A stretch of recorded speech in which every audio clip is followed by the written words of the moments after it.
Welcome to the Not All Live It Life podcast. I'm your host, Romy Moreno, and today we have licensed mental health counselor and future author, Nani Solares. How are you? I'm very well, thank you, Romy. Thank you for having me. Thank you for being here. You are a therapist and your specialty is codependency. So if you could just give us a little bit about yourself before we get into that. Yeah, so yes, I've been practicing as a psychotherapist now for close to 17 years. And I do have a certain niche for codependency. And interestingly enough, I didn't go looking for it. I stumbled upon it in my own healing journey. So in 2002, I had a life crisis, a very big life crisis, and came to realize from that crisis that I needed help and I needed to get better. I realized that I have some serious problems, emotional problems in my life. I came to realize that I have some serious self-esteem problems. And that's kind of where my journey began. At that point, I hadn't even gone back to school yet. It was kind of the beginning. And then right after that was when I decided to go back to school and get a graduate degree in psychology and continue my healing journey. But as I was working on healing addictive behaviors and personal emotional issues, relationship problems, and self-esteem problems, my journey kept taking me constantly to the codependency healing. And so my expertise from codependency comes from not just the background that I have in terms of my studies and my career, but from really doing the research And doing the work. Yeah, and doing the work. And doing the work, because codependency healing is some of the deepest work we will ever do, and some of the most difficult work we will ever do, and sometimes some of the most painful work we will ever do. Yeah, I've definitely gone down that journey and I could agree 100%. But as I say, you've done the work, and that is because you're great at doing what you do. Because we've also had the conversation of how there's certain therapists and there's certain healers and there's certain people that are out there trying to help people, but they haven't done the work themselves. And we are our greatest teachers. We are not only our greatest teachers, but we are our greatest healers. Yes. We are our own greatest healers. Yes. And my journey of healing codependency is much different than the traditional codependency literature, because what I have found is it's all encompassing. Codependency healing, from my perspective, is all encompassing. It encompasses our entire life. It's not just our relationships. It's not just for addicts. Those are some of the myths about codependency healing. You know, early codependency literature really focused on addicts and the family members of addicts. I was one of those individuals, and I think that's why I was shown the way of healing codependency. But addicts do not have the monopoly on codependency, neither do family members of addicts. It affects everybody in some way, in some cases so severely that I have worked with individuals that their codependency is like a crack addiction. Mm-hmm. It is that destructive in their lives. And there have been a few people that I have worked with that I have told them, you need to go inpatient for your codependency, because it is as severe and as destructive in your life as crack cocaine is in the lives of a crack addict. It is destroying your life, and you are unable to make powerful choices to get yourself free on your own, because that's what happens. And so sometimes it can be that severe. Mm-hmm. And then, for most of us, it affects us, in other areas of our lives. It affects us in ways that sometimes we don't even realize is codependency. So as a therapist, that's why it's become such a niche for me, because as I help my clients view their life and their issues through the lens of codependency, it's like you get a big picture. You get a big picture of not just this problem or that problem or that problem, but you get a big picture of what is the problem, what is the overall problem in my life. And codependency healing always brings us back to ourselves. We are always the issue and we are always the solution. Yeah, I love that. And that's the power of codependency healing. And that's why it is so difficult, because we have to stop blaming our experiences, our past, our traumas, our parents. They might have done terrible things. We might have had horrible experiences.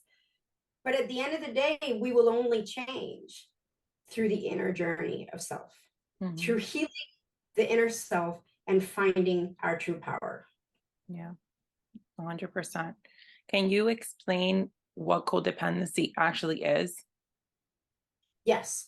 So when I work with my clients, I first tell them what the symptoms are, because most people think codependency is its symptoms.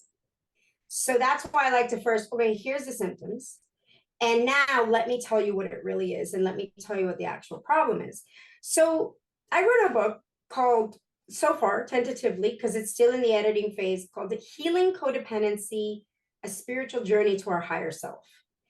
And my theory of codependency is a spiritual journey that brings us inward to the journey of the self, to the journey of the soul's awakening, and to the awakening and connection with higher self, which then begins to heal our lives radically, profoundly, but from the inside out, as opposed to conventional treatments that try to fix these problems on the inside without really fixing problems on the fixing problems on the outside, rather, instead of trying to really fix the problems that exist on the inside. So I came up with a definition, a working definition of codependency for my book. That is, codependency is a pattern of dysfunctional and maladaptive behaviors that affect people at various levels. And I would just extend that and say at all levels. One, our relationships with ourselves, which affect our self-identity and our self-esteem. Two, our relationships with others. And three, our ability to self-actualize, which is to reach our fullest potential in life, to attain to our personal growth, goals, and ambitions. So as you can see, it affects our relationship with ourselves, affects our relationship with others, and affects our ability to self-actualize, to thrive, and to reach our potential, and by extension, the soul's journey, which is to fulfill its destiny through this life. So that is my working definition for codependency.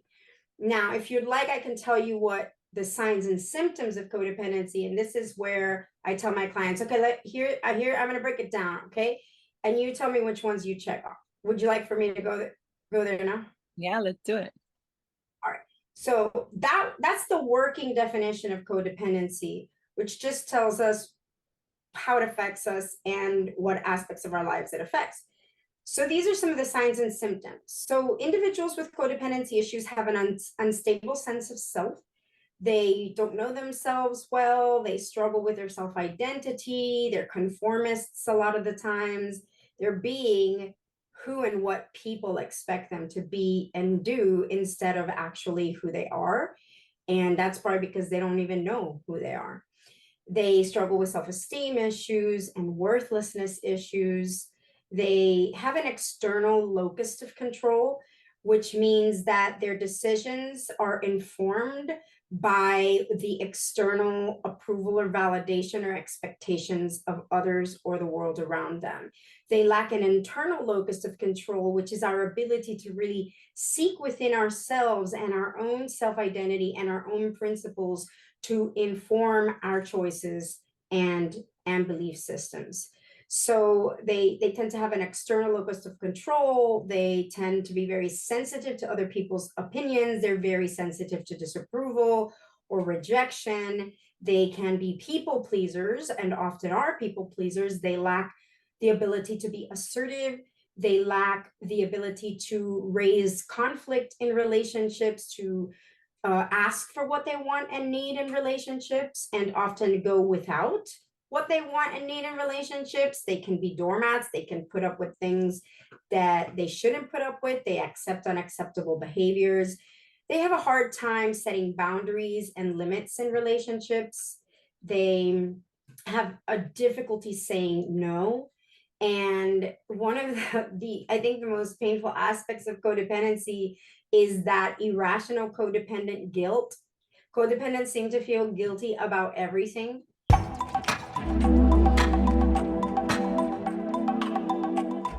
Hey, it's me, Romy. I want to share a moment with you. You know, we often talk about healing, growth, and doing the work on this podcast. But where do you start? When you're feeling overwhelmed by life's challenges, trapped in the past, worried about the future, or like you're constantly battling your own thoughts and emotions. Living in a reactive state versus response, passing up opportunities because of lack of confidence and fear, not knowing how to set boundaries with others, but most importantly with yourself. That's why I created my Healing the Root Cause program. It's for those out there feeling overwhelmed and yearning for change, connection, authenticity. Pretty much, you're tired of your own shit. Together, using my proven root framework, we'll recognize your triggers, overcome the past, operate with confidence, and transform your life. As I say, it's not all love and light, and this healing journey is about confronting the shadows and embracing the mess, but still loving yourself through it all. I'll be right there with you, guiding you on this journey, every raw moment, every breakthrough, every step of the way. So if you're feeling that tug and want to apply to work with me, fill out the application in the show notes, and we'll see if we're a good fit for each other and take it from there. Either way, I'm rooting for you. They feel guilty if they said no. They feel guilty if they couldn't lend you the money, even if they don't have the money. And sometimes, even if they can't lend you the money, they still give you the money because they can't say no. And they're people pleasers and they put themselves last a lot of times in relationships. They struggle with having adequate self care. They struggle with really knowing really what is the balance between doing for others and taking care of themselves. And in actuality, we have an importance and a priority for self-care in our personal lives as well as in our relationships. And things that have to do with self-care are, nutritional and fitness and personal health habits that keep us healthy and energized and as well as spiritual and psychological practices that help us to stay centered and heal, and as well as self-care in relationships, which pertains to the ability to set boundaries, to set limits, to say no, to ask for what we want and need. So with codependence, often self-care is, poor, and they are often the last person, the bottom person on the totem pole, and the last person in their eyes to get their needs met. And oftentimes, because they don't get their needs met, they can feel very resentful that they're not getting their needs met. And oftentimes in relationships, they feel that they get the short end of the stick. They feel that they give more than they get. And then here again, they have a difficulty with actually asserting themselves, asking for what they want and need, and setting boundaries around that. And so then they're resentful because they're not getting what they want and need, and because they're getting the short end of the stick, but then they don't have the assertiveness to actually get what they want to need and have healthy and happy relationships. So you can see it's a vicious cycle. Right. I was just going to say that. It's like a cycle of like anger, guilt, shame, and then it goes all the way back and forth. And then I noticed that people that are very codependent apologize a lot for everything. For themselves. For asking yeah, they apologize for asking a question. It's just absolutely. What is that? And they have a hard time receiving a compliment. They have a hard time when people do things for them. Sometimes codependents have that savior complex because they've learned to get their identity in what they do for others. And one of the aspects of codependency healing is we have to learn you are the gift in your relationships, not what you do for people. Your value is not in what you do for people. Your value is in who you are. But because they don't know their value and they're not connected to their intrinsic value, they do all of these things in relationships to get approval, to get love, to get validation, and it falls short. They fail to get what they want and need, because it's a very destructive pattern that can ultimately not get us what we need. And so codependents can be doormats in relationships. They can easily fall prey to indirect methods of communication, manipulation, passive aggressive. So if somebody tries to guilt them into something, then their irrational guilt comes up, and then they feel bad, and then they have to do it. So let's see what else. They need constant validation in their relationships, because their self-worth needs and self-approval needs are actually in the hands of others and the world around them, and I'll explain that in a minute. They have a hard time letting go of anger and hurts. They take them very personally and very deeply, and they often wound them very deeply. They have excessive shame, as you said, excessive guilt, and often they have addictive behaviors and compulsions. So those are just the signs and symptoms. And, I always tell people, just like in our mental health diagnoses, we need to meet criteria by checking off, a certain number of symptoms. So obviously not everybody's going to have all these symptoms, but most people will have some of these. Yeah. Yeah. You don't have to knock everything off the list to be codependent. Yeah, for sure. Unfortunately not. Unfortunately not. Are you familiar with like the attachment styles? Yes. So would you say that people that have an anxious attachment style are codependent? They are definitely going to have codependency issues. Mm-hmm. And funnily enough, I had somebody who was very confused the other day with me in therapy about the attachment styles and codependency. So with the attachment styles, we're looking at a specific period of time of the child's birth. And that is the very beginning time of being born and being an infant. And the caregiver infant bond and cues and connections begin to form for that child the concepts that will frame their experience of life. If life is safe, if people are predictable, if people are safe, if they are loved, if they are lovable, if they are valuable, all of that starts to come in through the early childhood experiences between caregiver and infant. And I think attachment theory is fascinating. Mm-hmm. However, codependency healing is going to encompass the entire lifespan, and how, yes, those early experiences affected us, but then how our life from that moment on after the attachment period then is just confirmed and reframed through our experiences to believe in certain ways. Mm-hmm. So from 0 to 7, the personality is formed. Yeah.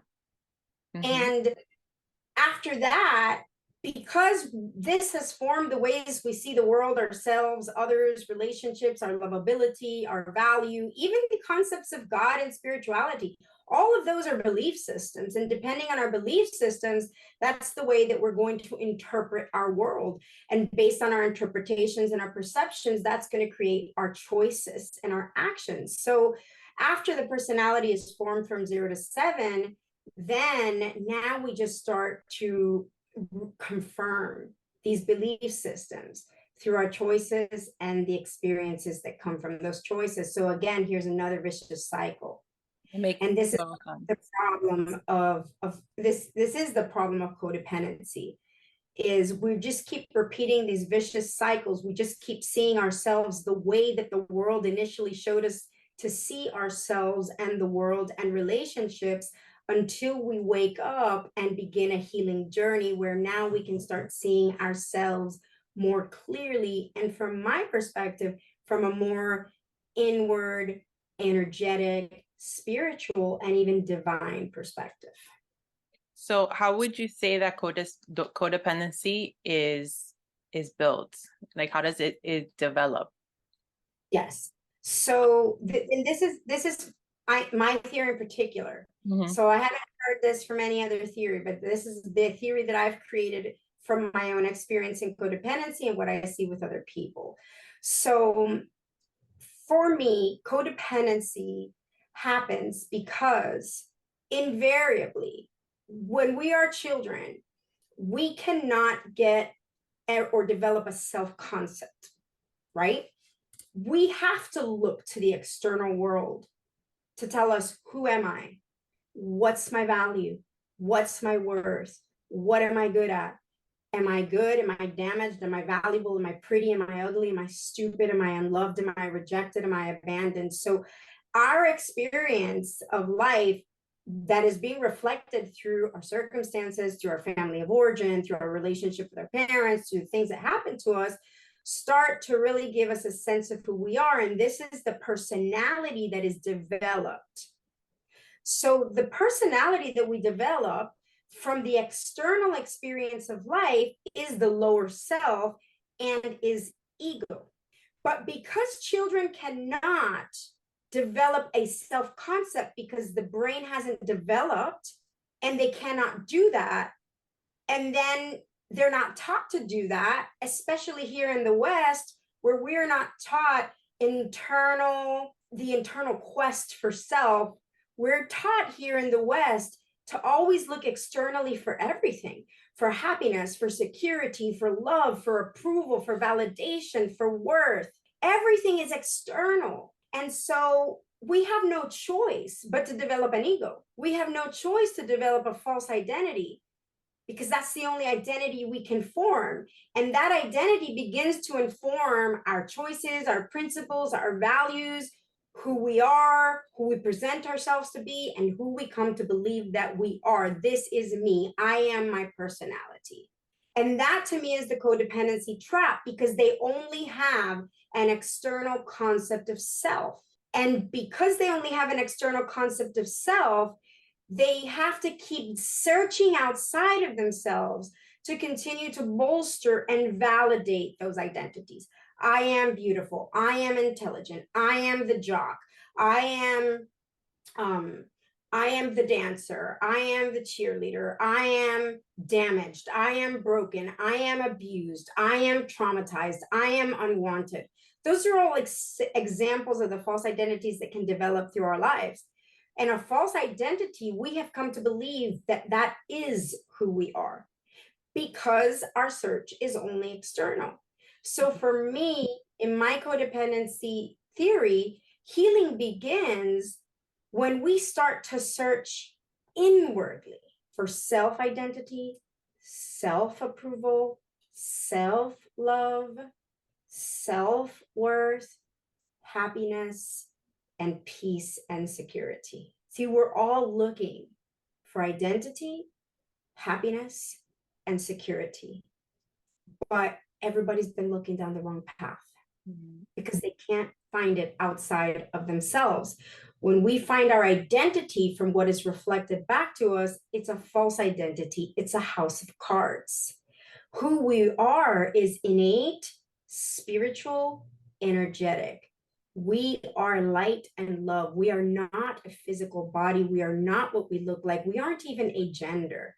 From that perspective, we encompass all the genders. We encompass all of the attributes of God. We are one with everything, with life, with God, with everybody, with animals. And so through that internal connection, once we start connecting it within, then we start to be able to really live what I call from the inside out, which is now I'm finding identity from within, worth from within, love from within, approval from within. And now this breaks that pattern, that addictive patterns. That's why I think it's called codependency, because where addicts are addicted to their crack or their alcohol or their cocaine, codependents are addicted to the external validation, to the external praise. They need it to bolster the false identity. Once we develop a true identity, we start to dismantle the ego and those needs that it has. And we find complete, radical self-approval and acceptance and true, unconditional inner self-love. We connect within through meditation, through breath work, through grounding, through just being with ourselves and beginning to have a healthy, happy, loving relationship with the inner energetic self, not the physical self, not the self that is either skinny or fat, beautiful or ugly, intelligent or dumb, woman, man, or other. It's the self that is within, that is none of those things and all of those things. And that then begins a deep inner healing journey that will, I mean, you're gonna look at your depression, you're gonna look at your anxiety, you're gonna look at your thoughts, you're gonna look at your compulsions, you're gonna look at your addictions. It's gonna cause you to look at all of it through the lens of codependency. How would you say codependency affects not only romantic relationships, because that's also a misconception that people think, oh, codependency is only in relationships, but also friendships, family relationships, professional relationships, and the relationship with yourself. Yes, that's the key. Listen, codependency is only about our relationship with ourselves. It's just that people are so used to not dealing with their true work, not doing their true work, that all of their energy is on their relationships or on their work or on making money. It's all external. Your problems with relationships are only a reflection of your problems. I see this as a couples therapist all the time. I see two egos having it out with no hope. No hope. Because as long, egos can never come to agreement. It is only through humility and compassion and understanding and forgiveness and connecting at a deeper level with individuals, at an energetic level with individuals, that we can heal relationships. And we can't heal relationships if we don't heal ourselves. If you don't heal yourself, you will go to the second relationship and you will destroy that one. And you will go to the third relationship and you will destroy that one. And you will go to the fourth relationship and you will destroy that one. The divorce stats tell you the whole story. 50-something% of first marriages end in divorce, 60-something% of second marriages, and 70-something% of third marriages. It's not our relationships that's the problem. Our relationships are a problem because we are the problem. Our finances are a problem because we are the problem. Our depression is a problem because we are the problem. Our relationships with our children are the problem because we are the problem. We are the problem and we are the solution. This is why I say codependency healing stops all the BS of looking for scapegoats outside of ourselves. And it starts to say, what can I learn from this? What's my part in this? Why am I putting up with this? Why am I taking this so damn personal? Why am I so damn sensitive? It starts to ask, what is my part? What do I need to see here? What do I need to learn? And it stops saying no because of you and you and you and you and them and they. Yeah. It always It comes down to taking accountability and being responsible for yourself and your actions and your healing. Because regardless of whatever's ever happened to you, it might not have been your fault, but it's your responsibility to heal from it. We have to have the courage to look at. We have all been victimized, and some horrifically. I know that. And I do not minimize the suffering. But from this perspective, we actually go through suffering in order to transcend it, to break free from it. It's all part of the process. Yeah. And I know that some people will get very mad at my saying that, but it's the truth. We're all going through stuff and we all have to learn, or we will just keep repeating the same cycles over and over and over again until the day we die. Most people don't change. Most people don't heal. So most people never find true happiness. This is the way of true happiness. It's the inward journey. It's the journey of the self. It's the journey of self-love. And we need to stop looking around and putting that on everybody around us, on our career, on our financial status, on our social status, on our appearance. because that's just a distraction from the work that we Yeah, actually need to do, exactly. that we are afraid to do, Mhm. because people are afraid to go inward. But the only, you know how they used to say, they still say it, the only way is through, the Yeah. only way is in. Mhm. Yeah. The only way is in. Yeah. I feel like your entire life, your relationships, where you live, the peace you have, all of that is a reflection of who you are inside. Absolutely. Hmm. 100%.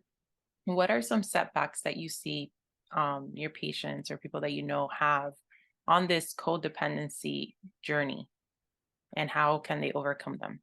Number one, the resistance to really go within, the fear. I get it.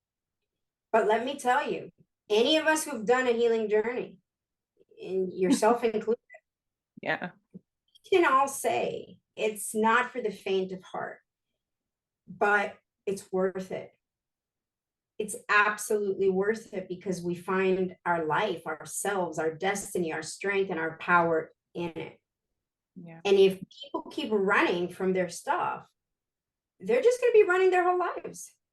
You will run. I always tell people, if you run, you'll run forever. At some point, you got to stop running, and you got to turn around, and you got to look in the mirror. And so that's one of them, the resistance and the fear to do the inner work. And, and I think that's really the biggest one. I think that's the biggest hurdle. I think a lot of times people don't know how to begin. I think people don't have an understanding. That's why for me, it's been so powerful to see how helping my clients see themselves through this lens really facilitates inner healing in a very powerful way, because it's like you can see the story, and you can see the part where you can take full accountability and full responsibility. And only through full accountability and full responsibility can we fully change and fully heal. And so, I think, that's the powerful part about it. The hard part about it is you got to stop being a victim. You got to stop rehearsing your trauma. You got to stop rehearsing your pain. You got to stop using it as a crutch, as a label, as an identity, as a reason to not own the fullness of your power and your light, as a reason to not step out. We have to stop being a victim. It's not all love and light. It leads to that. Leads to light, but it's not. The journey is not, like you said, for the faint of heart. And I tell that to all my clients too. I'm like, it's gonna hurt like shit, and it's gonna be messy, and it's gonna be ugly, but what comes out of it, there's so much peace and happiness, and just, how many times I just come out and you've witnessed me just saying I love my life. Like, I love my life. It just comes out because with all of the trauma that I've had, with all of the things that I've experienced, with all the losses that I've had, with all the failures, I love my life. And it's because of the person that I've become from doing this healing and this work. And there's no price Absolutely not. for that. And the ability for an individual like you to say, I love my life, that is an individual that has been awakened. And this is the journey of awakening. It's the journey of enlightenment. So my codependency healing is about enlightenment. Mhm. It's about enlightenment. It's about the awakening of the soul. All of your pain and drama and trauma and addictions and compulsions and relationship issues and rejection and abandonment are all pointing you inward. Mhm. They are all the teachers Yes. grabbing you by the hand, but taking you inward. And until we take the hand and go inward and awaken the soul and connect with our soul, then we will continue to experience abandonment and rejection and pain and trauma and addictions and compulsions and all of those things. It will continue to hold up the mirror to try to lead us inward. So my advice to people, take the hand. Don't wait it's a forever journey. And that's another thing that I tell people. Trust the process. It's all a process. It is a forever process. You know, I tell my clients, hunker down. Hunker down. Because you're not going to get healed of codependency in 6 months or 6 years. Because this is the journey of the soul, and it's a lifetime journey.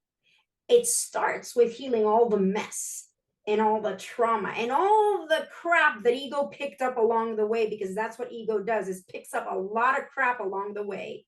It starts with cleaning up the crap, but that's just the beginning.